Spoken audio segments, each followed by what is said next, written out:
Hello सारा राम राम। आज फिर मैं थारे खातिर एक व्रत कथा ले आई हूँ। पुत्रदा एकादशी की व्रत कथा। प्राचीन समय में भद्रावती नगर में सुकेतु नाम का एक राजा राज्य करता था। सब कुछ होने के बाद भी वह दुखी रहता था क्योंकि उसकी कोई संतान नहीं थी। राजा की पत्नी का नाम सेव्या था। उस पुत्रहीन राजा के मन में इस बात का बहुत दुख था कि उसके बाद उसे और उसके पूर्वजों का पिंडदान कौन करेगा। बिना पुत्र के पितरों और देवताओं से शनक नहीं हो सकते। यही चिंताओं के बारे में सोचकर राजा हमेशा चिंतित रहता था।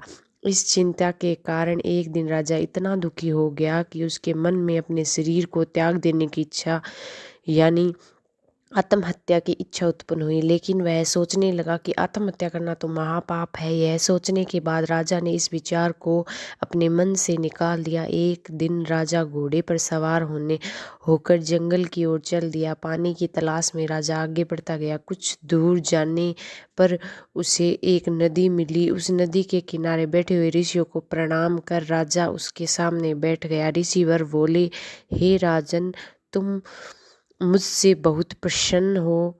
तुम्हारे मन में जो भी इच्छा है मुझे कहो, हम निश्चय ही इसका हल निकालेंगे। राजा ने प्रश्न किया, हे प्रभु, आप कौन हो, कहाँ रहते हो, कहाँ से आए हो।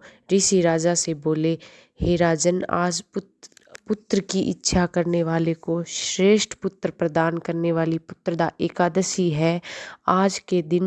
आज से 5 दिन बाद माघ स्नान, इसीलिए हम इस दिन नदी में स्नान करने आए हैं।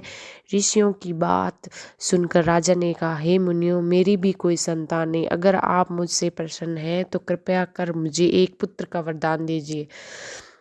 ऋषि बोले, हे राजन, आज पुत्रदा एकादशी, आप इस उपवास रखे, विधिवत पूजा अर्चना के भगवान श्री हर की कृपा से आपके घर में अवश्य ही पुत्र जन्म होगा। राजा ने मुनि के कहे अनुसार पुत्रदा एकादशी के दिन उपवास किया और द्वादशी तिथि व्रत का प्रारंभ किया और ऋषियों को प्रणाम कर वापस अपने नगर ले आया।